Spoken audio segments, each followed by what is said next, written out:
todas las cosas que están pasando acá en Puerto Rico, y una de las cosas que trascendió en el fin de semana también es el aumento en la luz. O sea, aparentemente entra en vigor un aumento en la luz con el supuestamente, ¿verdad?, es para hacer el pago de las pensiones de los jubilados de la Autoridad de Energía Eléctrica, pero ya veremos realmente para qué es. Y para hablar de esto está acá el presidente de la Unión de Trabajadores de la Industria Eléctrica y Riego, Ángel Figueroa Jaramillo, y también está el abogado en energía, el licenciado Ramón Luis Nieves. Muy buenos días. ¿Cómo están? Buenos días, Sonia. Buenos días, saludos. ¿Qué les parece este aumento de primera mano? ¿Sí realmente es para pagar las pensiones?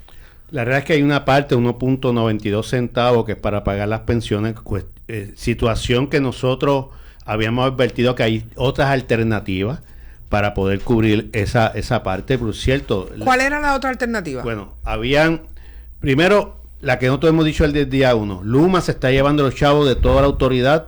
El 97% de los ingresos de la autoridad van a los dos operadores privados. Los presupuestos de la autoridad, que tiene la autoridad, que el Luma los tiene muy superior. Ahí están las aportaciones patronales que tiene la autoridad. Segundo, por otro lado, otra alternativa sería que las pensiones actuales se saquen de otros fondos, porque es un grupo que va de más a menos. ¿Qué otro fondo? De los mismos sistemas de retiro del gobierno central, a raíz de un acuerdo de la reestructuración de la deuda para que no haya problemas. Y los pensionados a futuro, se hizo una propuesta que sale 500 millones más económico que lo que propone la Junta de Supervisión Fiscal, de que había alternativas. Ahora bien, en este aumento de 3.41 centavos, hay 1.49 que pasó bien por debajo del radar, que era para aumentar partidas y aprobación de partidas y restitución de partidas que habían negado en junio 20 a los operadores privados, incluyendo la Autoridad Energética, que le dieron $3 millones, de 227. Ramón Luis, te veo haciendo que sí. Explícame realmente, ¿este aumento dónde va? ¿Lo has estudiado? ¿Lo viste? Sí, claro que sí. En primer lugar, quiero decir lo siguiente. El sistema hay que ver el origen, porque yo vi muchos titulares se aprueba un aumento para pagar las pensiones de los empleados de la autoridad, y yo creo que eso es injusto, porque no era el único renglón. Como dice el compañero Figueroa Jaramillo, una parte de ese aumento va para pagar las pensiones. La historia es que cuando la Autoridad de Energía Eléctrica cae en insolvencia, o sea que deja de pagarle a sus acreedores, en julio del 2014, pues también deja de hacer su aportación patronal al sistema de retiro, y es la autoridad misma la que colapsa el sistema de pensiones de la autoridad, de los empleados de la autoridad. De manera que había distintas maneras de tú buscar ese dinero, pero la manera más directa que se encontró, y el gobierno estuvo de acuerdo, era que saliera de este aumento. Importante distinguir en el tema de la tarifa provisional y la tarifa permanente, ¿verdad? Porque el negociado ha dicho que es temporal. Es provisional. ¿Y por qué es provisional? Porque la tarifa provisional es el primer paso para tú establecer una tarifa permanente. Por eso. Nunca hemos visto una provisional que hayan quitado. Sí, pero la hubo. ¿La quitaron? Sí. Que no la han quitado, no. Por eso. Pero hubo una provisional que fue la de un centavo. ¿Y después qué pasó con ella? Se hizo permanente. Por eso, mi comentario es que nunca hemos visto una provisional que luego no se haya hecho permanente. Pero ¿ustedes han visto alguna? Si puedo hacer una distinción, Sonia, porque obviamente cada 3 meses se revisan lo que pagamos en la factura de la autoridad y ahora de Luma. Y se hace para evaluar los distintos renglones de gastos. Si le costó a Luma, a la autoridad, tanto el combustible, cuando sube, pues no aumenta la factura. Cuando baja, pues disminuye la factura. Ese no es el ejercicio que se está haciendo ahora. Estamos hablando del ejercicio para establecer la tarifa básica. Que la última vez que se hizo fue en el 2016, como dice el compañero Figueroa Jaramillo, que se fijó a 1 centavo kilovatio hora. ¿Y por qué se hizo eso? Se hizo eso porque parte del problema que llevó a la quiebra de la autoridad es que la autoridad no contaba con los fondos suficientes para poder operar.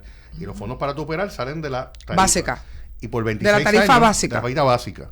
Quiero ser clara, porque a veces cuando vemos ¿verdad?, la factura de la luz, allí vemos muchísimos cargos y hay una cosa que dice tarifa básica.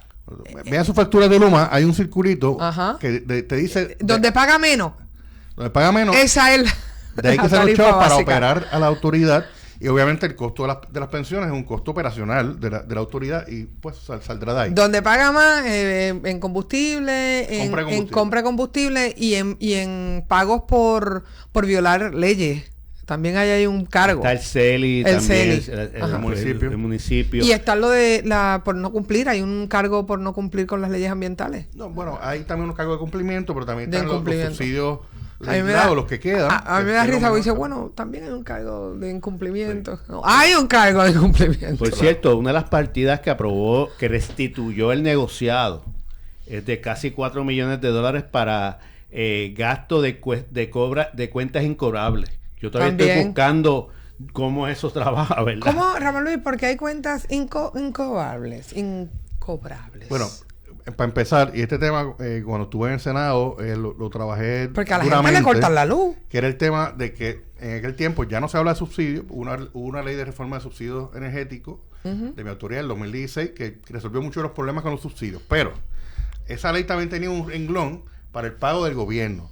El cliente que peor paga a la autoridad es el propio gobierno. Y los peores que pagaban en aquel tiempo, y creo que todavía es así, eran otras corporaciones públicas. Ya. Desde el Centro de Cáncer y otras, que tenían unas deudas pero terribles. El centro, creo, del cardiovascular, no recuerdo. Y Acueducto, la autoridad de Puerto, tenía 60 millones en deuda en aquel momento. Era algo horrible. Y la ley ordenaba que... ¿Y por qué ellos no pagan? Tenían que hacerse planes de pago. Por eso, ¿pero por qué ellos no pagan? Bueno, hay una distinción. Creo que en aquel tiempo, Educación y otra agencia, que no recuerdo el nombre, eran los peores que pagaban, pero no es que no pagaban, es que pagaban tal, era un revolú. Pero las corporaciones públicas tienen unas deudas brutales. Entonces, y ese tema hay que ver si se ha revisado. Creo que se estaba trabajando. Hay que preguntarle a Luma si lo han resuelto. Pero eran los peores que pagaban. Era, mira. Y me estás hablando de corporaciones como Puertos, que recibe pagos, o sea, que factura. Mira, una de las situaciones que tuvo la autoridad en el problema de liquidez también es que la autoridad de una forma u otra financiaba a 60 días casi $900 millones en factura. Ciudadanos comunes, negocios, pagaban a 60 días. 60 días. Pues, y eso eran casi 600 millones. En el gobierno casi 300 millones, 900. ¿Y qué pasaba con eso? Que había que buscar líneas de crédito para poder comprar el combustible. Porque tú no apagabas la planta de decir, miren, que yo cobro, yo voy a dejar de generar para poder comprar combustible. Claro. O sea, que había muchas circunstancias que se habían dado. Es un arroz con habichuela bien, es mamposteado realmente. Ángel, no sé si te acuerdas de esto, Ángel, pero siempre cuando empezamos a bregar con los subsidios en la legislatura, me decían, mira, checate el subsidio de los hospitales. O sea, yo abrí los libros de derecho, no había subsidio de hospitales legislados. Es que no le cortaba la luz, ¿verdad? O cuando iban a hacer la gestión de no cortar la luz para no ser tan insensible, pero hacer unas cosas. Había que hacer una notificación, un edicto, notificando que tal. Había que...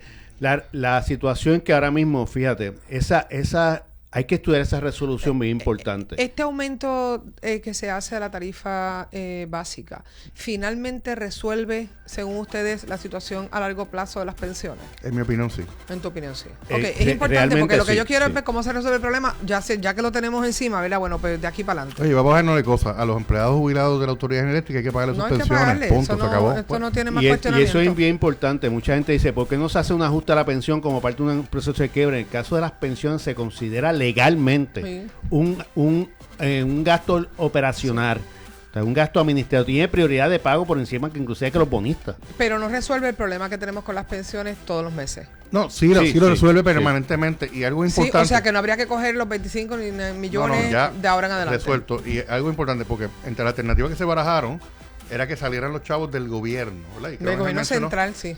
De alguna manera. Pero eso te lleva a un problema legal.